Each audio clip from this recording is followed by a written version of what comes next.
Apple Card is the credit card created by Apple.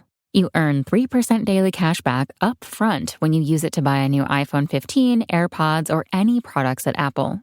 And you can automatically grow your daily cash at 4.15% annual percentage yield when you open a high-yield savings account. Apply for Apple Card in the Wallet app on iPhone.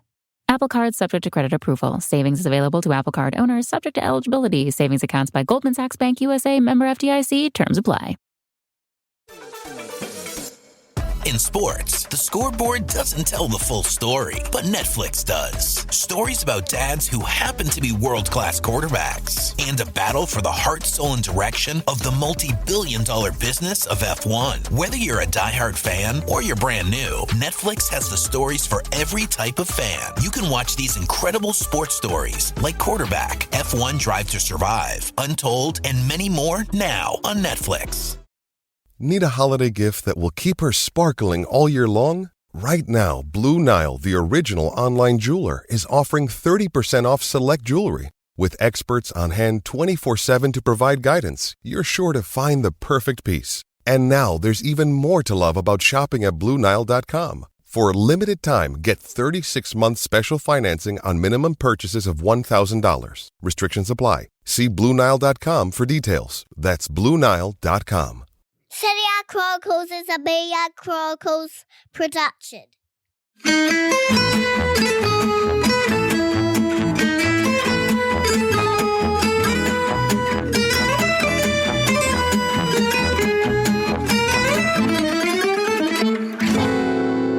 Hello and welcome to episode 6. Episode 6. I don't know how we got here this quickly. Of Serie A Chronicles, the not as new as it used to be podcast about Italian football with me, Nikki Bandini, and the wonderful Mina I thought you forgot my name. No, I was wondering which adjectives to use. I've got so many adjectives, all of them good for you, Mina, obviously. But I went with wonderful. You know, we've got a full season. We'll get to others. But I'm excited. I put pressure on myself now that I don't need. The wonderful Mina Rizzuki, who is, of course, delighted this morning because we have had quite the weekend again in Serie A. It's been a ridiculous Serie A season. I feel like every time we come here, quite the weekend.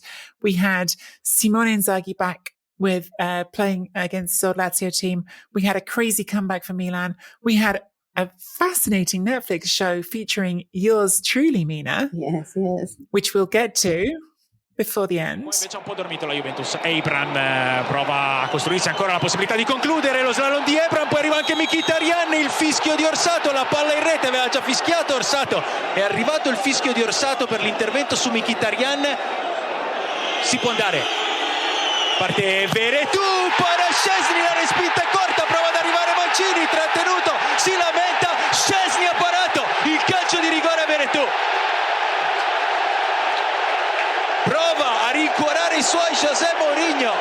Questa è ancora la situazione, la giocata di Danilo, quindi è in posizione regolare Mkhitaryan, il fallo di Szczesny, ammonito ma poi riscattatosi completamente, parando il calcio di rigore.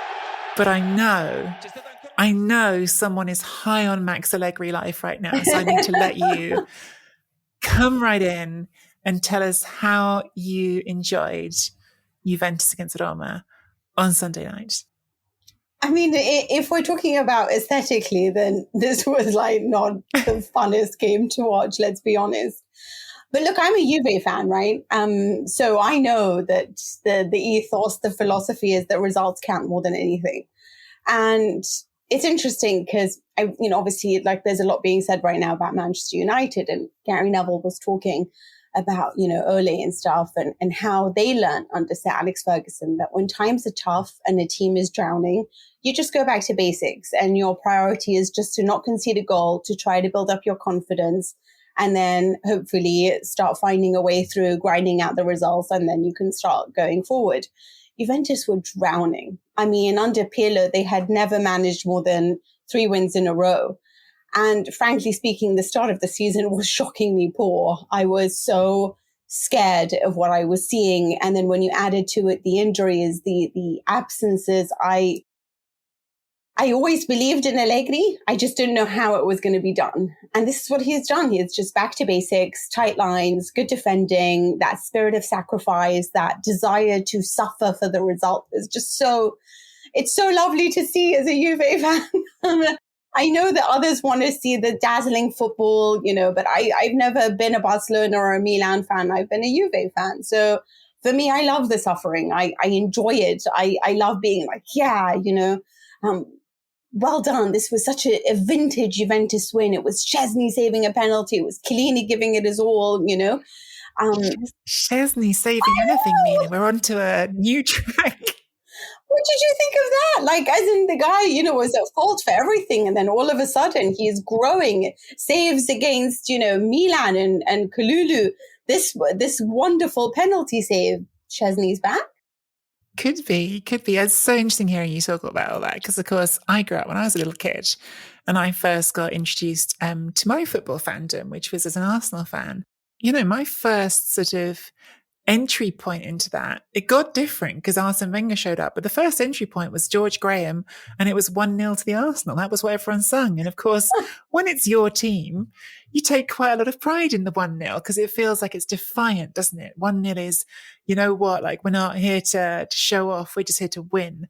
And that is brand Juventus. And it's always why Max Allegri for me has been such a sort of perfect fit at Juventus because let Milan be the dreamers who go and conquer Europe, or perhaps Inter really are the dreamers because Inter are the club who dream big and sign these fantastic players and then often have disappointed, although in the end they've also had the greatest glory of ever. But they've also had the greatest glory of any Serie A club. I mean, they won the treble, which no one else has done. And Mourinho pointed out.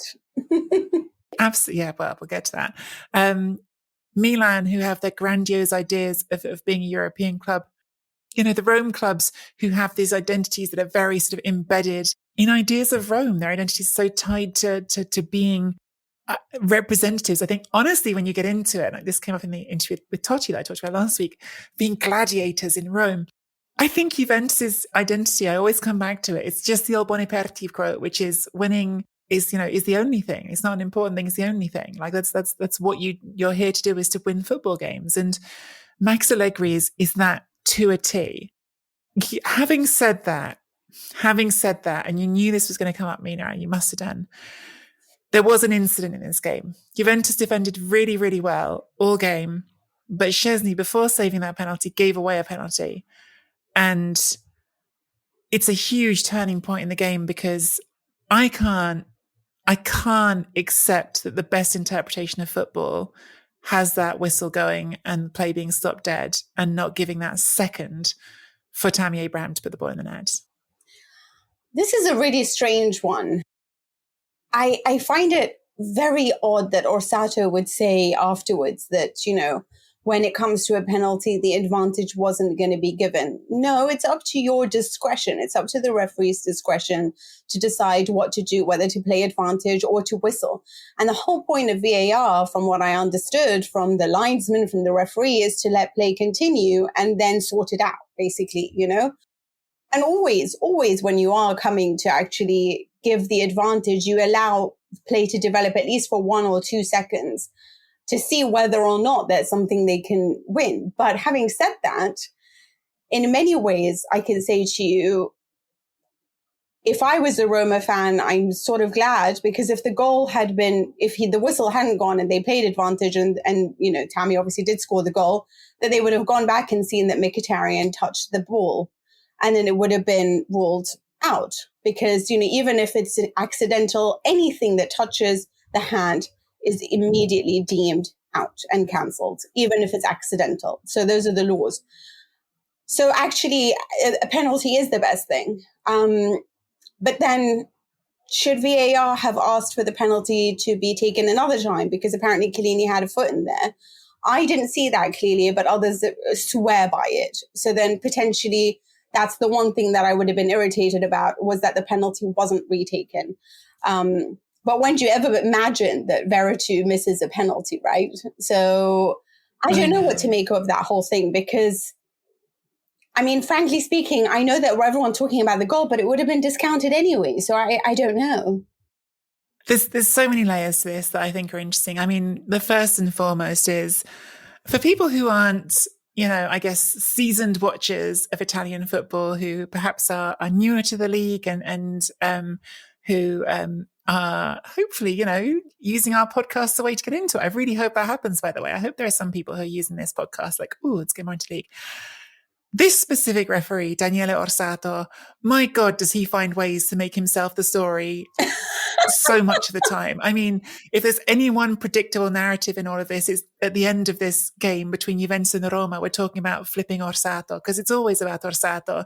And, he said afterwards, this is what we're taught. We're taught to blow the whistle, and that's, what we're supposed to do, which I find really odd guidance, by the way. If you're telling there's this big conversation all around Europe at the moment, I feel like, where we're telling linesmen not to raise their flags, to raise their flags, but referees not to stop the play when the linesman raises their flag. We let the offside decision play out, and then we come back and make the decision correctly. How does it make sense to do that differently on a penalty? Why would you say stop the play immediately and not see how the action ends if we're doing that on offside? I find that odd. Put it in its own box. That isn't a sort of here or there about whether or not this specific decision should have gone one way. I think it's it's a shame that this has become a big talk. I'm really sorry, I got a bit distracted there for a second. Someone was in my garden. I don't know what it's about. I'm gonna have to go look at that afterwards. But wait, hold on, like man or what? A thief or? I think it's the downstairs neighbours. The gardens are adjoined. No one's breaking in, so we're all right. Okay, so we're all right. Okay. Sorry for that, listeners. That was a bit of a sort of distracted moment.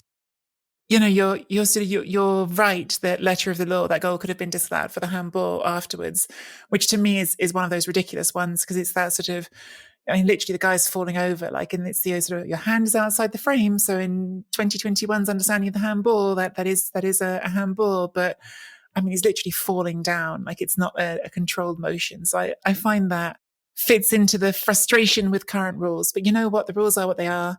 The decision was what it was. I thought Jose was surprisingly calm about it afterwards. I was expecting a more fiery response from him at full time, and he was actually quite chill about it. Is this a new Jose Mourinho we're seeing, Mina? I don't know. He was... he still flashed the three fingers at Juventus fans, but who are honestly just subjecting him to so much abuse throughout. So it's quite fascinating that he managed to really keep it in and not be so angry, I guess. But yeah, I do think that he's enjoying himself. I don't know whether Italy does that, because I remember watching Ronaldo for Juventus and I thought, I don't see this really angry man, that I sort of was so used to seeing at Real Madrid. And I wonder whether they just come to Italy and then they just love the pasta and everything and they're just so happy that no one's angry anymore, So I wonder what's going on there. Also, can I just say something? When it comes to the 1-0, obviously I supported Juve after I told you the back heel, and that was for me, it was love at first sight, yeah? But then there was that game against Real Madrid, who I have a soft spot for, because it was the first stadium, I guess, that I ever really went to. And Angelo Di Livio had 1-0 written in marker on the back of his hand. And he flashed it to Real Madrid, and Mihajlovic at the time saw it and scored the goal. And actually it was Real Madrid that won 1-0 because he was so angry at seeing that. And I remember at the time, he has written other scores before, but he said Juve at the time were the 1-0 team.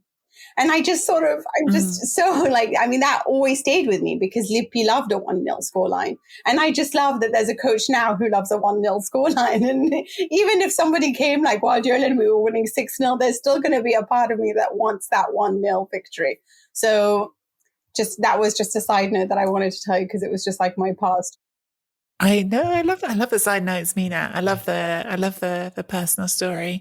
I think it's really interesting, what you just said about Mourinho as well, and the sort of coming to Italy and enjoying himself. To take it beyond the sort of not being a big grump after the game part of it.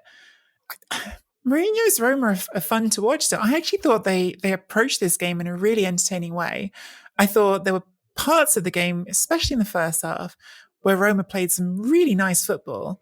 Tammy Abraham, the run that leads up to that penalty is brilliant. I love it. Tammy Abraham is tiptoeing through the Juventus defence with a hip swerve and a shimmy, and it's wonderful.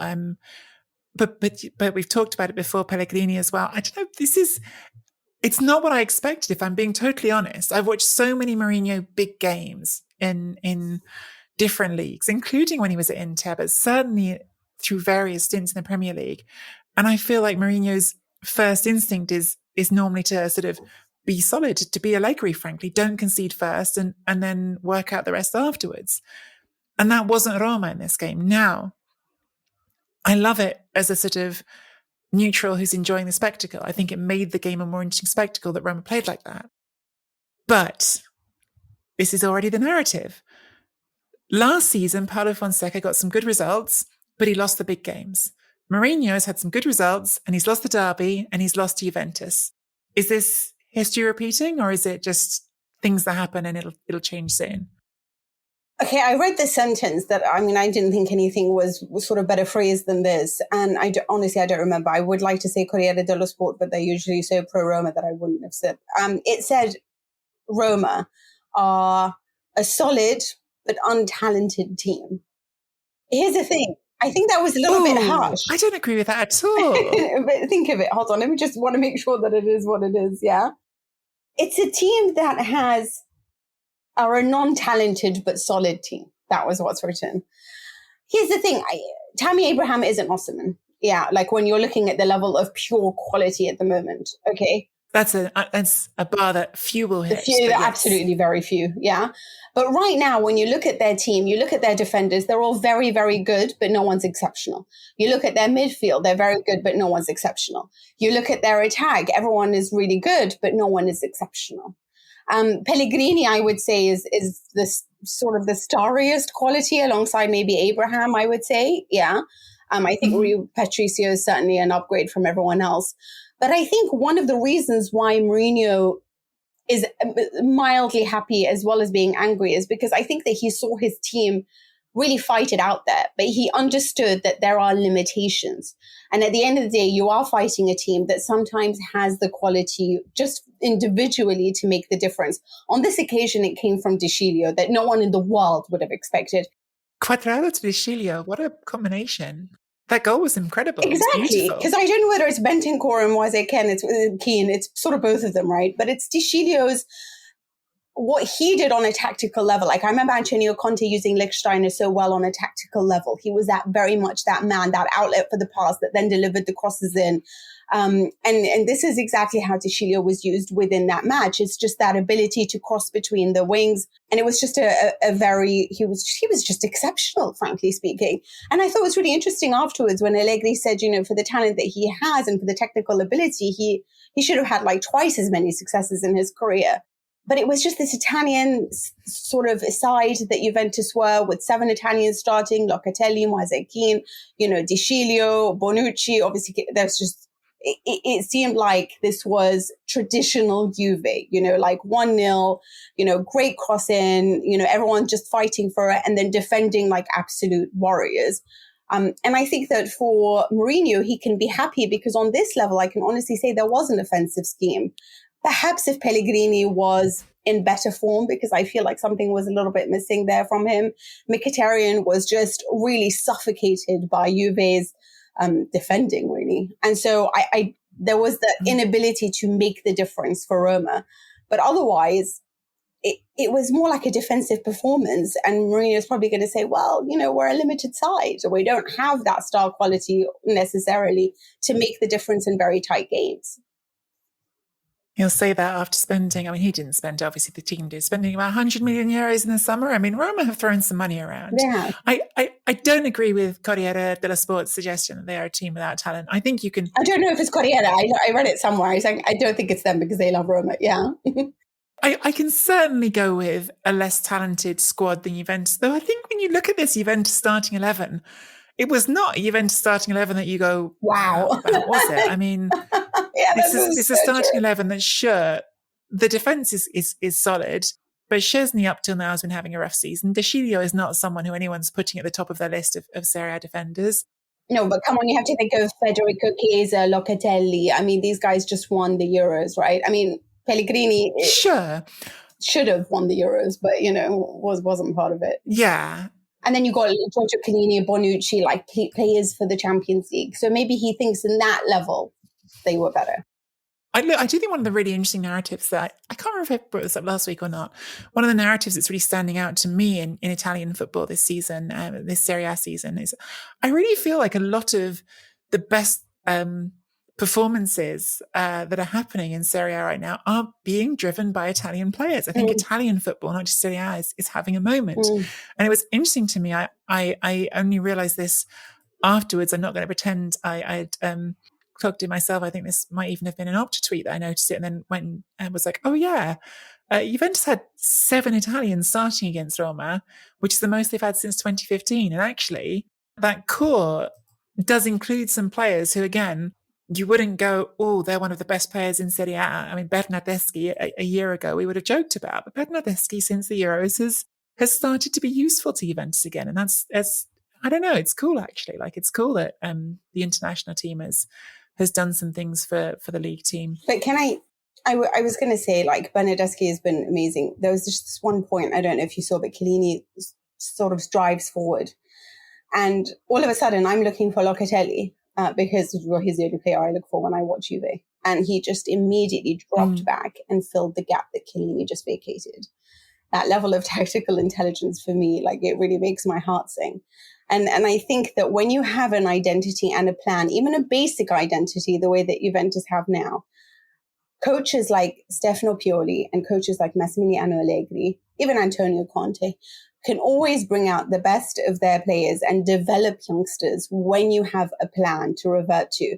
And I think that Bernardeschi really understands what he's being tasked with doing. And I feel like that is making the difference for them, because I think this is why I trust him. This is why I trust Sarri less, perhaps, and this is why I like Pioli. Just look at what he's doing with Davide Calabria. I know I talk about him a lot, but just really the way that this player is improving. And when you see clear identities, I think it helps bring out the best in Di Sciglio or Locatelli or Bernardeschi. And this can only be a wonderful thing for Roberto Mancini as well. It's one of the old sort of recurring themes of the Italian national team, which was interesting. It was really one of the standout things actually about Mancini's team this summer was that it wasn't true. But very often the best Italy teams historically have tended to have Italiuve, the core of Juventus players in the team. That's one of those trends that's repeated. So interesting to see Juventus going back in that direction. There is always more that we could say about this game, but unless you've got something else burning through you right now, Mina, maybe we should chat about Lazio Inter as well. Yeah, because there was a shake of the head. No, I was going to say, if we're talking about controversies, what's more controversial than Lazio Inter? Noi abbiamo proseguito un'azione proseguita dall'Inter con un giocatore per terra, quindi il regolamento mi sembra molto chiaro. Gli arbitri hanno anche invitato più volte le squadre a non mettere la palla fuori. Scene da Far West che si vedono solo in Italia, perché io ho fatto un anno di Premier e non ho mai visto una squadra chiedere di buttare la palla fuori. Take it away, Nikki. What did you think? Oh my goodness. Well, to set the scene for anyone who didn't see it, Lazio win 3-1. It was Inter took the lead, Lazio equalised through a Ciro Immobile penalty, and then the second Lazio goal, let's go 2-1 up on a situation that in some sense, you've seen this play out in football before. It's not the first time it's ever happened, but Federico Di Marco goes down injured while Inter are attacking. Inter continue to attack. Lautaro Martinez takes a shot. The attack breaks down because the shot is saved, I think. I'm trying to remember now if it's actually saved or if it's just off target. Lazio immediately counter and go up the other end, and Felipe Anderson scores to put them 2-1 up. Now, Inter's position on this is that Lazio should have kicked the ball out of Inter touch. And I've heard a lot of people say, well, hang on, Inter finished their attack. Now, the counter to that that's come from Inter is we didn't know that Di Marco was down injured. That was behind Lautaro when he's attacking. And the attack that Lazio make on the counter does come right past Di Marco. I mean, Immobile passes the ball really about a foot to the side of him. They can't not see that he's there. Again, letter of the law decisions here. Lazio are under no obligation to stop. The referee should stop the play only if there a head injury, which it wasn't, so he doesn't do it. You've seen plenty of times, if you've watched football across Europe, you've seen plenty of teams do this, and it happens. On this occasion, there was a big sort of sense of anger about it from Inter's side. And I do understand both sides. I'm sorry, I feel like I've slightly overemphasized this, that this happens. I'm just sort of trying to say it's not like a unique situation in football. Sometimes teams stop, sometimes they don't. Normally they do, but for sure I've watched Premier League games where this has happened. Teams have kept playing. Can I interject and say that when the goal was scored, Denzel Dumfries and Inter was so angry they almost physically attacked him for scoring the goal. Yeah. And Lautaro Martinez, who is the man who they say didn't see everything, but when he received the ball, he was facing that way. So he received the ball with facing the incident. So maybe obviously you are in the middle of your game, you may not notice or whatever it is, but that is when he then obviously turns around, has a shot on goal, and then it goes to Lazio. Take it away, sorry. Yes, I think the morality side of this I find simultaneously interesting and not something that I have like a super strong position on. I think that Inter plainly very, very genuine sense of injustice and a feeling that this shouldn't have happened, certainly from some of the players, like you said, Denzel Dumfries, really upset about it. And we have precedent of teams in the world responding to these sorts of situations differently. A famous one, of course, is Marcelo Bielsa when he was at Leeds manager against Aston Villa, saying, no, we shouldn't have scored that goal. We should have stopped play, letting Aston Villa score a goal back right away to offset it. And in fact, the reason that is in my head is that after the game, Maurizio Sarri did say to Handanovic, they got into a conversation, Maurizio Sarri, the Lazio manager, Handanovic, the Inter goalkeeper. He said, what did you want me to do? I did put my hands up and tell my players to stop. So Sarri said he didn't want his players to score that goal. Handanovic said, you could have done what Bielsa did, which would be to let us go and score a goal right back. This is just madness. Sorry, I am going to interject here because frankly speaking, this is just, everyone talks about, these old traditions. And I get accused all the time. Yeah, Gab got so angry with me once when I was talking about how I still hate the fact that teams are happy to run up the scoreline. Like, you don't need to score 6 goals. Like, the team is already destroyed. Stop, yeah? And he's like, what are you talking about? Move on into the modern era. And he gets so angry at me, yeah? But, DeMarco, who fell and started rolling around, and then miraculously got up like nothing ever happened, yeah? I'm sorry, it's a business, like at the end of the day, like Lazio is trying to win a game here and Lautaro Martinez, he didn't see, so it's okay. He had a shot. What can he do? Right. Well, Lazio are trying to win a game and this is Inter. This is a big match. They're trying to make top 4 because it makes financial difference. This is a business now. Like you can't just every time somebody falls because frankly speaking, I mean, if you're playing against Dybala, he's going to be on the floor for the majority of 60 minutes. Do we not play football? Like I have no issue with it, but to physically attack the player after he scores a goal, like you're so angry with the sporting injustice of it all, And I just think, here's the thing, this is what bothers me, is that Simone Inzaghi said this so well after, and I think he had prepared this match so well. Inter was so on top throughout the match. I think they had the better chances. They had the more fluidity. They had the better play. They were owning this game. This happened. You still have 10 minutes. What I love about Inzaghi and what I love about Gasperini is that they are two optimists, and that counteracts the kind of Allegri, and Antonio Conte, who are pessimists, who always want to secure everything. But they're optimists. They think 10 minutes, I can score 3 goals. And that's what Inzaghi was saying. Like, let this go. Don't lose your head. We still have time to make up for this. But they didn't. They let that play on them. And that is the reason they've lost this. Inter screwed themselves. And so they can't keep saying, you should have taken this out and start physically attacking it. No one's allowed to celebrate. And, oh, my God, look at us. We're crying for not. This is madness. Move into the modern era. You want to take part, you want to win the Champions League, you want to be part of this world, then I'm really sorry, but move on. I bloody love you, Nina. Like sometimes even myself, I feel myself being too much of a fence sitter, and you've just smashed that. Like, I'm just being honest, you smashed that. Because I think that there's a really important point in what always important, but there's a point that really connected with me in what you just said, which is like, who among us is pretending that players don't feign injury? It happens all the bloody time. And it happens in every league in Europe. So don't make this an Italian thing either if you're listening to this and going, oh yeah, in Serie A. Rubbish. Happens in every top league. So the responsibility to knock the ball out, that's actually why we got these more specific rules in football about the referee should stop it for a head injury. Because a head injury, you can't mess around with that. Exactly. Head injury, we need to make sure we're taking care of it.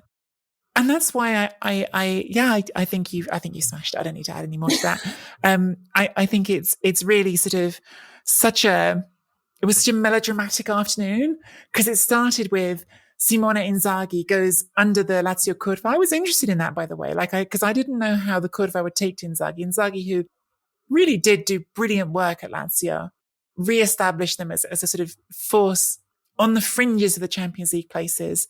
But the way he left, having agreed to sign a new contract at Lazio, then the next day Conte's gone to Inter and suddenly he's taking the Inter job. I didn't know how that relationship was going to be. So it's interesting to see that the Curva wanted him to come under, that he still was warmly received there. Then at the end of the game, as well as what we've had during the game, the end of the game is already rancorous because of what's happened with that goal. You then have on top of that, this ridiculous situation where Luis Felipe is larking around. I mean, look, if that was my friend, I wouldn't have appreciated it in Correa's situation. But he jumps on Joaquin Correa trying to mess with him. They are mates. They go on holiday together, right? They're friends. And Correa doesn't take particularly kindly to it, but it becomes then a whole scene involving half the teams. It was, can I admit that I enjoyed it a little bit, Mina? That I like the drama? Yeah, of course. That's why we watched Serie A. It's kind of fun. I mean, I think we love it because... But it's childish. But you're right, because also it's the way that he's crying. I mean, firstly, it's the red card. The referee is getting involved. They're saying we're friends. Other people are saying they're friends. Yeah.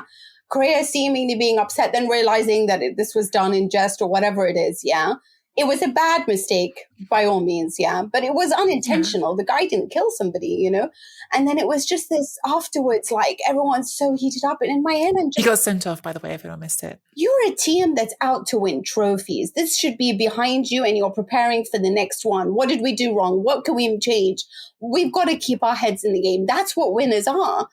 And one thing I want to say in this is because I've been harsh on Inzaghi because I'm still not going to be a fan of the substitutions for a while. But I think that he handled that so well. Afterwards, he said, we've lost our head. He tried to calm everything down. Maybe it is because he's trying to be respectful to his old club. I don't really know. But it is a case of we still had time to make up for this. We have to be an optimistic team that believe in our powers and not just be a team that takes everything so personally and sees that, oh, well, we've only got 10 minutes now. We're going to lose the game. Why? You're Inter. Your squad is better than everyone out there. And so I loved how he had prepared this match. I loved what he did to try to destroy Lazio. I thought they were the better team. I am so upset for him that this all fell apart from psychological reasons. Yeah, really, really fascinating sort of study in the psychology of a football game. Because I thought Inter, while not perfect, were the better team until they lost their heads. But I just want to ask as well, is Lazio the anti-Roma where they only win the big games? Right? Win the derby, beat Inter. I mean, this was I think a really important win for Lazio, sadly, being honest, because they haven't been great in a consistent way.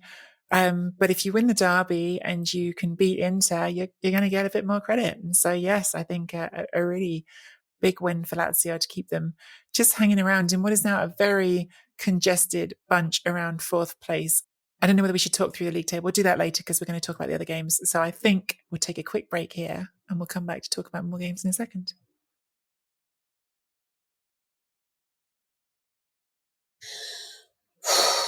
Sorry, Nikki, I feel like there's just so much controversy and I'm so angry because not that I needed Inter to win this, but it just, anyway, I think we need a break and we need to move on to happier things so that, we change the pattern and I can stop being the witch of Serie A and start being perhaps somebody who's a little bit happier.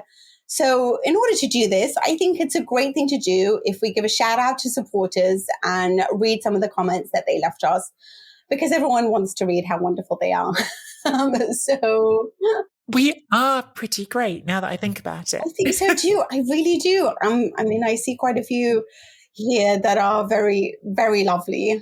I'll start with this one because it is an Inter fan. Interista Valdese Thank you for writing in, for your support. Glad to have your voices as part of my morning narrative week by week. Keep going. Yay! I'm so glad you like it. And even though like some of my voice usually is like, it's winter here. Well, I mean, it's apparently like autumn, but it's not. So we hope we can continue to be part of your morning narrative. It is. It's sad, Mina, because to update everyone, I know this is what people are really tuning in for. I am now in my new flat after much discussed new flat. And I remember when I first came to view it, it was summer and sunshine was flooding through the window. And now I'm in here and there's scaffolding outside because they're painting the outside of the building and all I can see is grey skies. But we'll get back to summer. It'll happen again in a year's time. There's no more ambulances going by, so I feel like you're in a safer spot. There's definitely fewer here. There's definitely fewer. I'm going to read a comment from another supporter, Zed, who writes, the most exciting Serie A season in years deserves an equally exciting podcast. Well, I hope we are doing justice to it, Zed, because I actually agree with you. I think this Serie A season has been brilliant so far, and long may it continue. Remember, you can make a one-off contribution via serieachronicles.com/supporter. That's not just Zed, that's anyone. And poor Zed, you've done enough, Zed. You've done enough. You really have. Thank you. Serie A Chronicles is also looking into the option of getting a sponsor. That's something we've been looking at as we try to work out how to keep the podcast moving in the right direction. We obviously want this show to go on and be a continued success, and we don't want to just rely on your donations, as generous as they have been. If you are listening to this podcast and you are or know of a business that might be looking to reach audiences across the world, we have global listening, Amina, but certainly in the United Kingdom, the United States, Australia, Ireland and beyond, then get in touch by the email address marketing@mediachronicles.com.au. That's marketing@mediachronicles.com.au. Send an email to that address and our marketing team, look, I'm going to make it sound more dramatic than it is. Our marketing team, thousands of them, will help you out.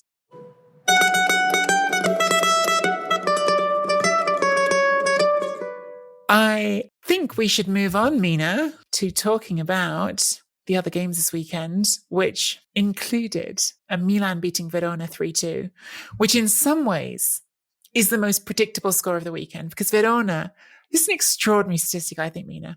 Verona have played 68 times in their history at San Siro. That's against Milan and Inter, and they have never won there. What? They've never won there. They were 2-0 up. Oh. For the second season running, 2-0 up against Milan, and they wound up losing 3-2. Firstly, can I just say, plaudits to Igor Tudor. Verona are so fun to watch under him. And I honestly didn't think the change would bring or yield this type of performance and these types of results. And I think if there's ever a way to measure how Milan keep getting better and how they keep improving year on year, you know that this time last year when Verona had raced to a 2-0 scoreline by the 20th minute, Milan ended up drawing that game. On this occasion, they won it. And they won it despite having the likes of Teo Hernandez out, Benacer not in his absolute brilliant self, with quite a lot of absences, including Mike Maignan at the back. And yet they still pulled off a performance of champions. I think it needed Stefano Pioli to realize that maybe the men he chose on was just taking things a little bit too for granted, you know. It's fine to deal with absences, but perhaps don't change your team that much. And then he introduced the powers that be. But what I think was really interesting for me, my favorite storyline of all of this, is that third goal. Because it's almost like Milan have their intimidating quality back. Castillejo dalla destra, cross in area. Goal! Goal! Goal!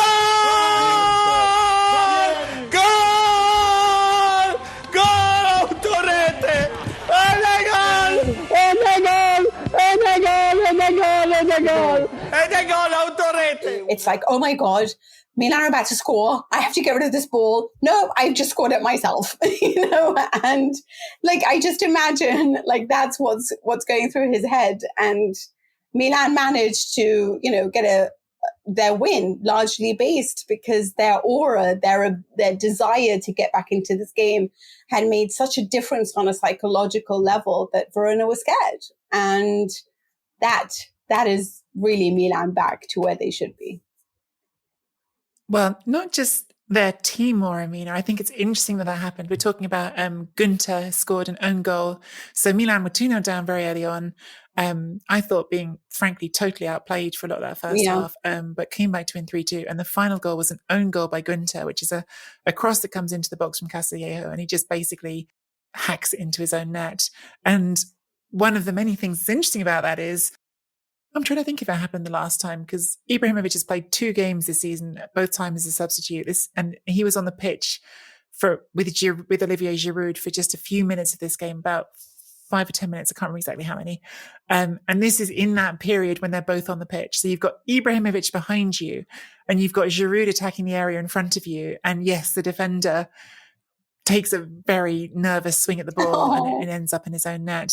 And everyone in Italy, of course, the media anyway, saying it's because Ibra's behind you. And I can imagine that a little bit, It's a bit panto, isn't it? He's behind you and you've got Ibrahimovic looming over you. But he missed a penalty against them last year. That's true. There's a lot to say about how this game went. I think, first of all, to be critical, I think while I understand Pioli's position, he's got some really big absences. Mike Maignan is injured, which is a huge blow.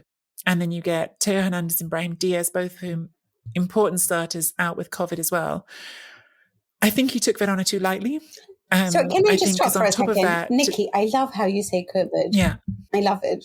It is something that I've noticed in everything that we do. And when you say it, I don't know why, it really thrills me. Am I making COVID sound good? No, because I say COVID and you say COVID. I'm not sure that's the thing I want to do. And you say COVID. Has anyone else noticed this, or is this just me? But I just wanted to bring that as a side note. Do I have a nice way of saying COVID? COVID. That's the first time it's been said to me, but maybe other people are thinking it. I also now, I wonder if I say COVID sometimes. I don't know, COVID. Anyway, Brahim Diaz and Theo Hernandez both out with COVID. I'm now very conscious of. But on top of that, he makes the choice to rest several starters. Yeah. So out of this starting 11, he leaves Simon Kjaer, he leaves Sandro Tonali, who I think is to me now established as the starter ahead of Benacer, and Rafael Leao. Now, as fate would have it, Rebic gets injured, Leao comes into the game in the 36th minute, and thank God he did from Milan's point of view, because Leao was once again brilliant. And one of my favourite moments of this whole game, and probably the whole weekend, is the cross that he sends in to Giroud for the Milan's first goal. He's grinning, Mina. He's got this great big grin on his face because he's just turned 2 players inside out and he's just loving life. And I'm so enjoying Rafael Leao this season. I don't know if you're feeling that joy with me. It's funny because obviously I'm a big fan of Galtier, and I think that, he helped develop so many great players. I mean, imagine moving from that coach to Stefano Pioli, who's just another brilliant man and helping you develop even further. Yeah. Leao, I wasn't, everyone was like, oh, look at him. He's making the difference this season. I was like, oh, is he though? Is he because I was just watching him. There was just this moment against Liverpool where I thought, wonderful play, wonderful performance. And then that final ball was missing and it was sort of irritating me a little bit. But he is growing game on game. But here's the thing, what I find fascinating is, you're right, it is the joy, but it's also how much he's doing for the team, how much he's intercepting, how much he's tackling, how much he's trying to win back possession, his fight, his desire. That has changed. And I feel like sometimes Leao played with a certain level of yeah, it's all cool. I'm chilled, a little bit sort of, I don't know, lackadaisical. I don't know what the right word is. But on this occasion, I just feel there's a part of him that's very intent on making the difference, very intent on being the man who makes the impact. And when you put that together and you have to turn around and think to yourself, Pioli has this magical ability to just be able to call on Leao, and he's just grown exponentially. Calabria, and he's just grown exponentially. You know what? I'm going to go for Krunic on the bench and Castillejo on the bench, which I'm sure you're going to want to. You're the best at storytelling, but Castillejo's story is one that I'm going to give you because wow for him. And I'm not going to lie, I definitely shed a tear. Like, because just seeing anyone that emotional it's what we're here for, right? Sono un ragazzo così che alla prima opportunità mi piace lasciare anche l'anima dentro il campo. Oggi, grazie all'appoggio della mia famiglia e ai miei amici e anche grazie a Dio sicuramente, il calcio è così bello, no? Ieri non ti voleva neanche la tua mamma e oggi posso esultare così con i tifosi a San Siro, a casa mia. Sono molto contento. It was hard not to get swept up in it. It was. I mean, I think there's a number of players who play defining roles in this game. I want to say quickly before I talk about Castillejo, because I actually wrote about Giroud this morning. And I think Giroud is so pivotal, being the experienced striker he is, being the cool head to score that first goal, because without that first goal, nothing happens. And he just had the perfect movement to attack that cross from Leao. But Leao and then Castillejo become the other two big axes of this win, because the second goal that Milan get it's another ball from Leao that creates it. It's a back of the heel flick, which is just, again, very, very Rafael Leao feeling himself in his moment. But then Castillejo is the player who runs into the area and gets brought down for the penalty, which Milan score, equalise to go 2-2. And then Castillejo again is the player who puts the ball into the area, which Gunter puts into his own net for the own goal. So Castillejo, who is who has been a really sort of forgotten man at Milan, and to the point that this summer was not wanted by Milan. I mean, both Pioli and the club's directors had effectively signed him off as a player who could be let go of, who was expendable. And clearly he didn't want to go. He wanted to stick it out and to make this thing happen for him at Milan. And going from that low of feeling totally unwanted in the summer, he had fans on his back making him into a scapegoat because he hadn't played so great at the end of last season. He had the club effectively saying that he wasn't wanted. As he put it in his post-match comments, even my mum didn't want me at that point, which I'm sure isn't true. I'm sure that isn't true. But to go from that to this point where he feels like the fans all want to come and celebrate with him outside his home, it was overwhelming for him. And he had a little cry about it on the pitch. And it was a really beautiful moment. And again, what a moment of Pioli magic. He always has that little whatever needs to be said to these players to get the most out of them. He finds those words and gets those reactions. I think we're so used to in Italy, like we're so obsessed with the word grinta, right? And like just this determination and warrior-like, and wow, how fabulous to have coaches like Mourinho, Antonio Conte, Allegri, who just create these men who want to win at all costs. But what Pioli has is a group of really nice players, like Mancini does for the national team, you know? They all feel like good kids, don't they? Just really, the affection shown to Castillejo was something out of this world, frankly speaking. I mean, this guy was really down and out. I mean, he had to suspend his Twitter account because he couldn't deal with the level of abuse that was being aimed at him, because his presence at Milan meant that they couldn't bring in another type of player that could affect this team. And he apparently was the one who was told, you know, just accept the move from Hertha Berlin, or just accept the move from CSK Moscow. This were the fans writing to him, and he wanted to stay in Milan. He really desperately wanted to make the difference for this team. And afterwards, when he scored and there were tears in his eyes, you could see Giroud embracing him. You could see everyone coming up to him and Pioli hugging him and cuddling him.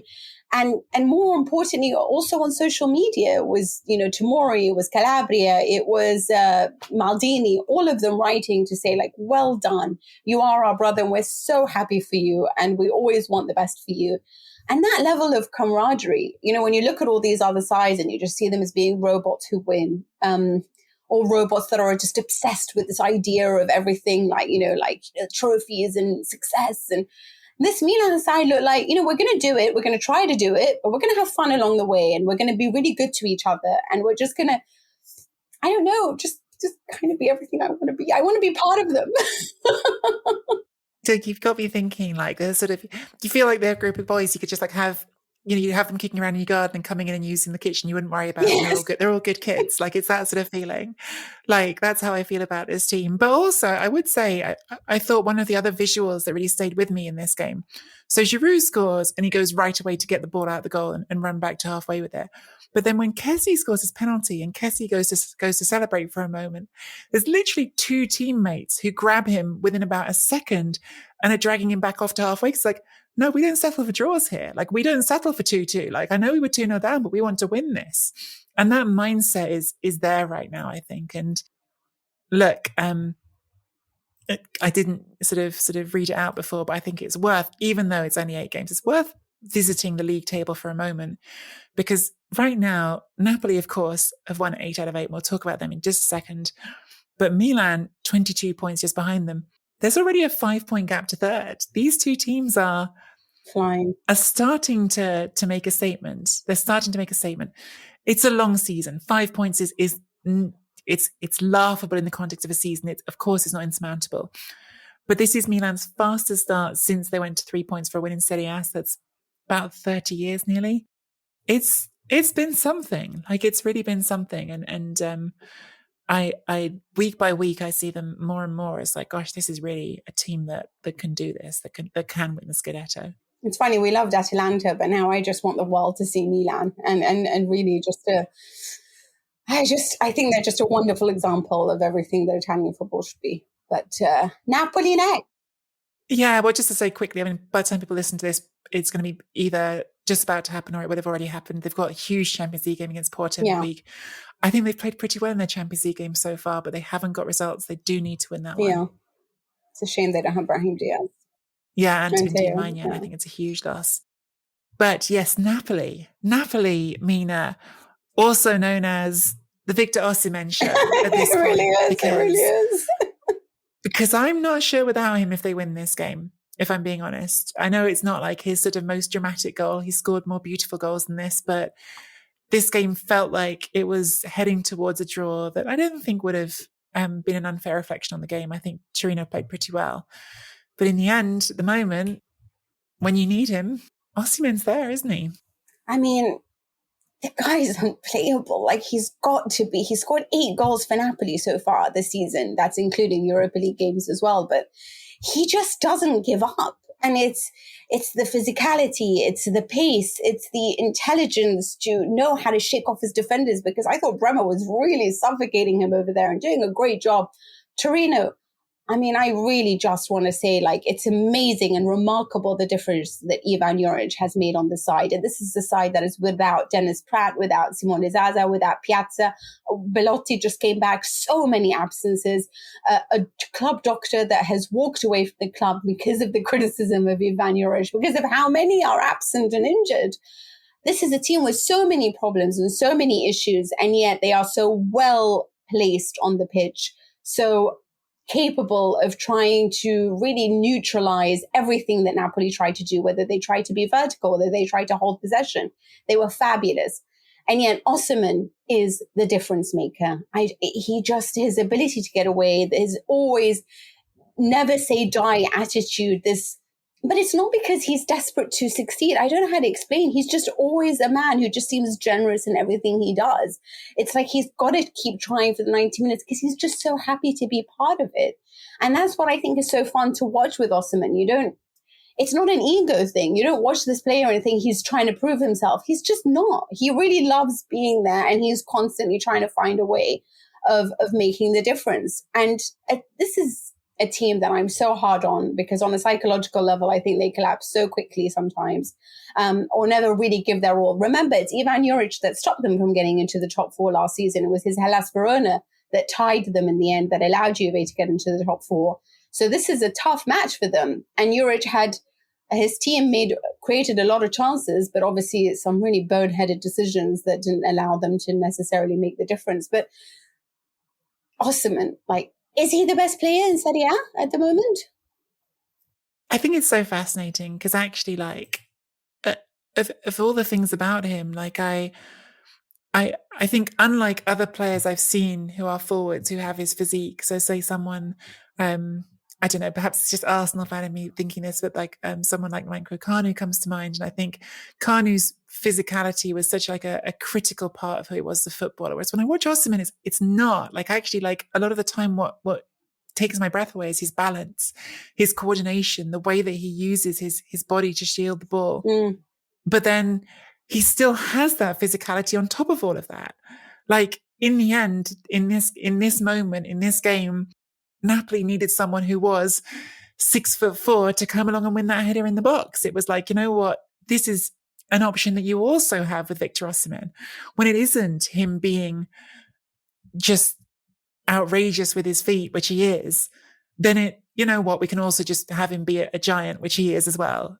I think he's absolutely the difference for this team. I think to give ourselves some credit, I think we said that about Napoli before the season started. At least I did. We said it on this podcast.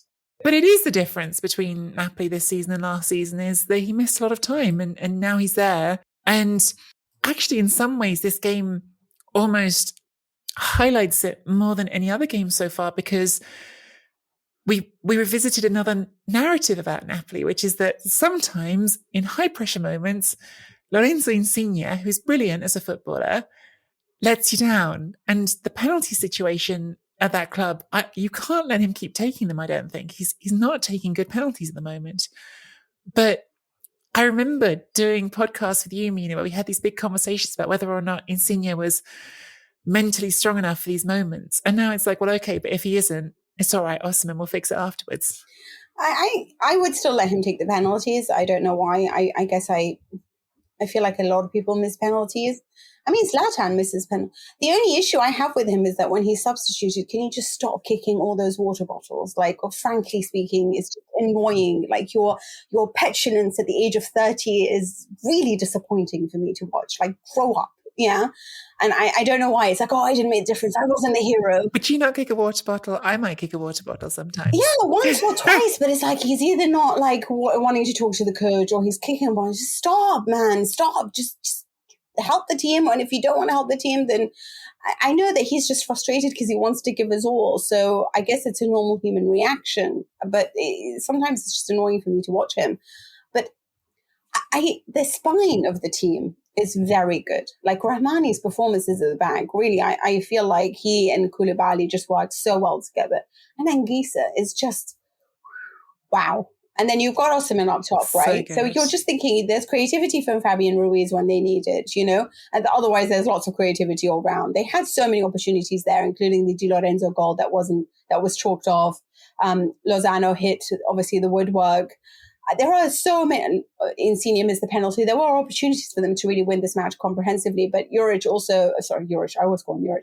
Torino, not Juric. Torino also had their opportunities, but Brecalao isn't always very intelligent with his final decision. He's going to get there. He's wonderful, Josep Brecalao. So, but I think, here's the thing. Like, I sort of look at the likes of the other challengers, you know, Milan. They can rely on Krunic. They can bring on Castillejo. They can turn, I don't know, me onto probably Zlatan if I was on that bench, you know. You look at Allegri and he can say to himself, all right, I don't have this, but I can make it work without a striker. I can make it work with Benedeschi as fullback or whatever it is. You know, Inter have the squad depth that I think people just dream of, right? And then I wonder with Napoli, what will happen if they don't have Osimhen? So they are maybe a little bit more of a side that's dependent on some of their stars, you know, Anguissa, Koulibaly perhaps, and this is where, you know, Osimhen obviously. And so I wonder what will happen when they are not there. It's just Victor Osimhen is nothing else. It's not true. That's definitely not true. But what it is 8 wins out of 8, which is their joint best start to a Serie A season ever. So not too shabby from Napoli. Mina, as always, we get into these topics and we talk, and then I realize, gosh, we've already rattled through an hour here. We need to crack on and see if there's other things that we want to. Maybe it's not an hour yet. We've certainly been talking for a while. Are there any other topics that we want to talk about quickly from this latest round? I don't know if there's any other games that you were particularly keen to pick out. Certainly Atalanta, we have probably not talked about enough this season. Duvan Zapata becoming the first Colombian player ever to score 100 goals in Serie A is quite something. It's quite something, whether you're Colombian or not, but certainly 100 goals for Duvan Zapata, which when you think relatively late starter in terms of getting going, certainly is pretty impressive. Don't know if there are other notes from this weekend you wanted to pick out. One thing we should mention is Salernitana have sacked their coach, Castori, and he has been replaced by Stefano Colan. Who is it? It is him, right? Oh, for a second there. Colantuono, I think so, yeah. Colantuono. And so that's worth mentioning. Also, João Pedro, 6 goals in 8 games. Wow. So really, there's not in a million years would you have convinced me that Sampdoria were going to lose to Cagliari. But they did, and Nandes is amazing. I don't know what they would do without him and without João Pedro.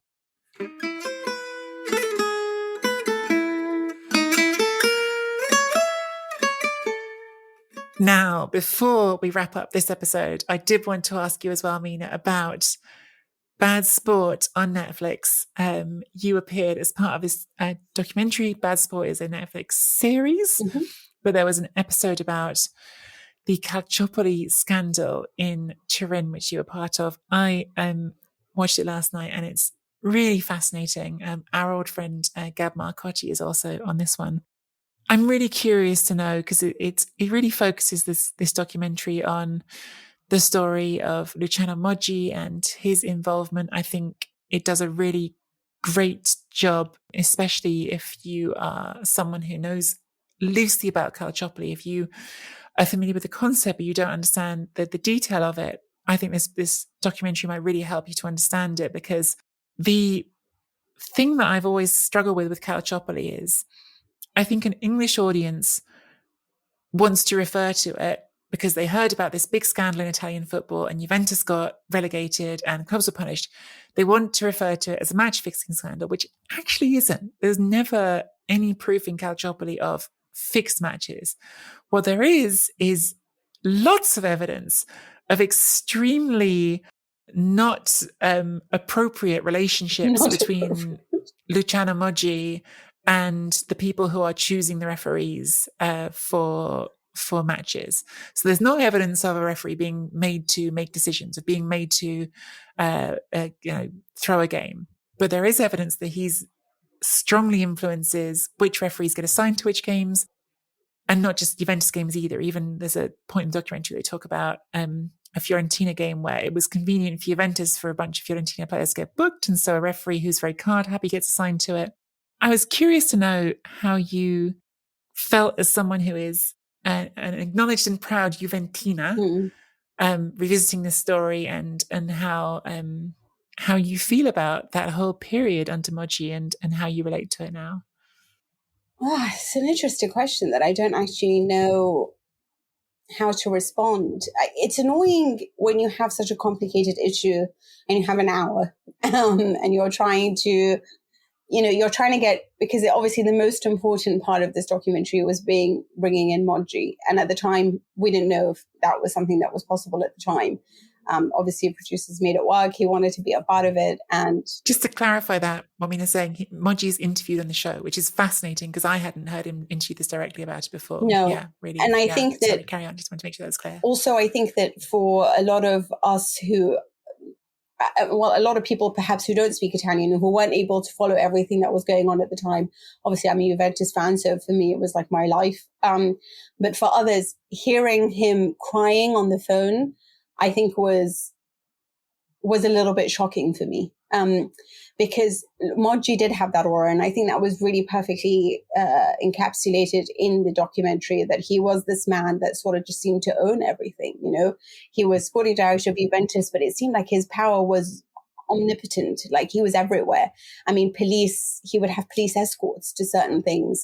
Everyone wanted a piece of him. He had managed to rise from sort of quite humble background to being one of the most powerful men in the industry. If not the most powerful. And it's interesting because they sort of juxtaposition his position like against like Berlusconi is this big match between Milan and Juve. And despite one of them being like one of the most famous politicians, former prime minister of Italy, Moggi still looked like he had the more power. And then you hear this phone call in which he's crying and you're thinking, wow, like this is how big Calciopoli was. This was the end of his career. This was the end of Juve as being this, overpowering team. And there was a lot that was sort of just mentioned at the end, like, oh, Milan were also deducted points and this, but it doesn't go into what happened. And also, for example, the legal cases in which Moggi and his team actually released a bunch of phone calls that showed how much of the other people who are important in their clubs, whether sporting directors or otherwise, were also contacting or had relationships with referees. So that, again, wasn't looked at. And I am going to mention that because I am a Juventus fan. And I think it's important from a journalistic point of view to point out that this was something that was happening and should have never happened from anyone. But at the end of the day, people say it destroyed football. Of course it did. I mean, I think Italian football was already in many ways being destroyed through different things that had happened as well, that there are other episodes that required. But there was also drug scandals before, and there was all types of different things. But I just wish that there were just more hours to have gone through further things but we had to pick sort of important things like Papa Resta, like, what happened between Milan and Juve and that rivalry to get to win the Scudetto. But what I thought was really interesting was the documentary came out and I was going to get like a morning croissant and I'm in the queue to pay. And I get like a little nudge on my elbow and I turn around and it's Antonio Giraudo. And he's like, ciao. And I was like, and I really wanted to be like, did you watch it? But I didn't know what to say, so I just went, hey, how are you? And then he was like, yeah, I'm okay. It should be noted that I don't really understand much of what he says because my Italian is not that strong. So the conversations are very limited. But he literally lives like 4 rows down from me, so I see him a lot when he's here. So, but I just when I see that and I just think, God, can you imagine like now bumping into Luciano Moggi? But yeah, I mean, I'm just glad that period's over and we're into different things now in Italy.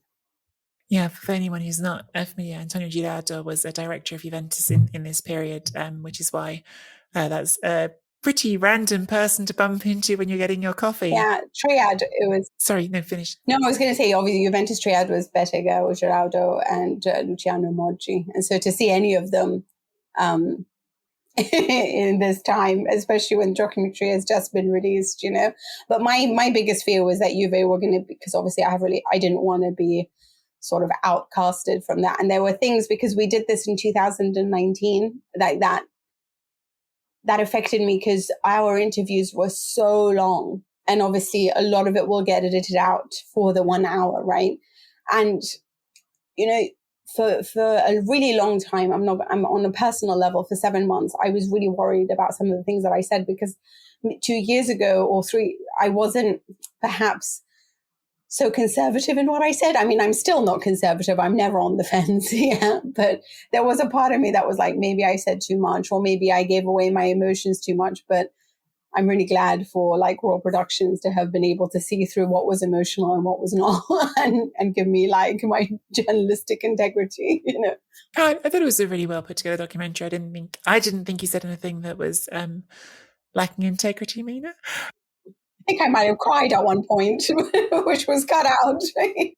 I agree with you that more time would have been better. There's so much to say about that topic. It's a huge topic. And any attempt to try to pick up everything that wasn't said here at the end of a podcast that's even shorter would be ridiculous.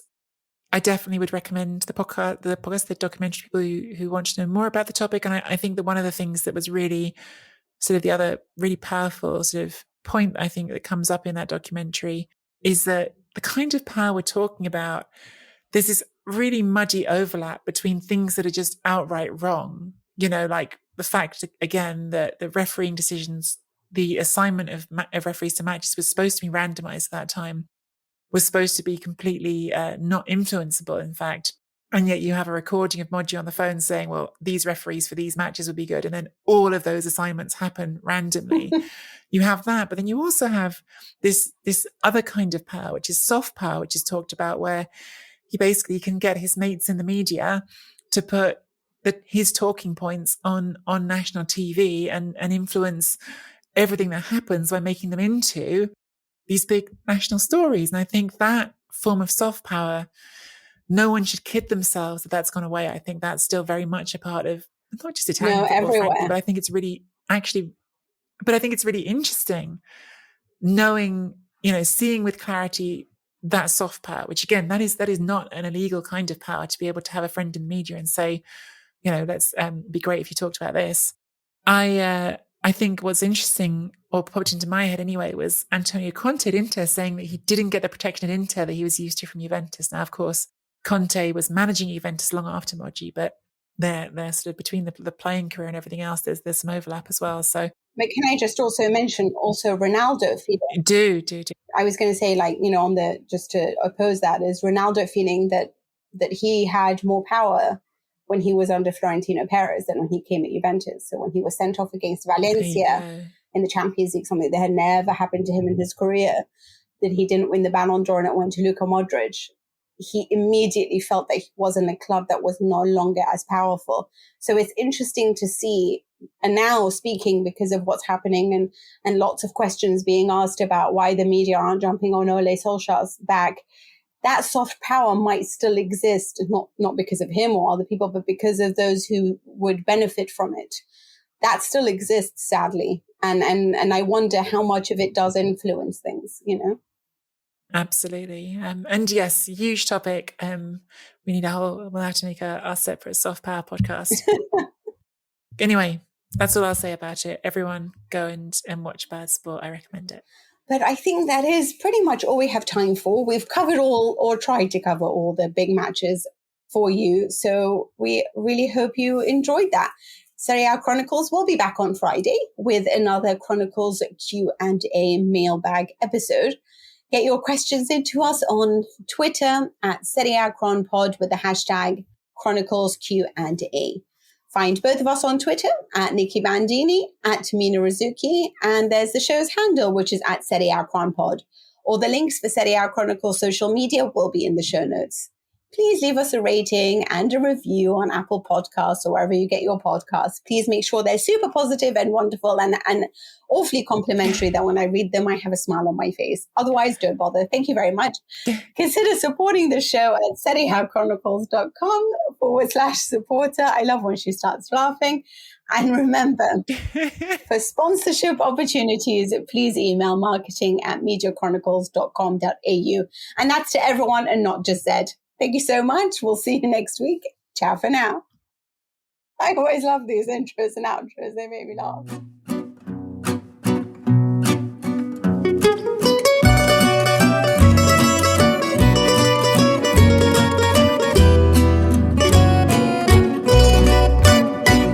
Evani, Rizzitelli per Evani, penetra da sinistra Evani, effettua in traversone, c'è Virdis, ed è gol! E gol! Gol di Pietro Paolo Virdis sul traversone di Evani, gol in combinazione fra i due milanisti nella prima azione della ripresa, al quinto. Abbiamo segnato e vedete l'esultanza dei tifosi italiani. Virdis 1-0 per l'Italia. Sports Social Podcast Network. Lucky Land Casino, asking people, what's the weirdest place you've gotten lucky? Lucky? In line at the deli, I guess? Aha, in my dentist's office. More than once, actually. Do I have to say? Yes, you do. In the car before my kids' PTA meeting. Really? Yes. Excuse me, what's the weirdest place you've gotten lucky? I never win and tell. Well, there you have it. You can get lucky anywhere, playing at LuckyLandSlots.com. Play for free right now. Are you feeling lucky? No purchase necessary. Void where prohibited by law. 18+. Terms and conditions apply. See website for details.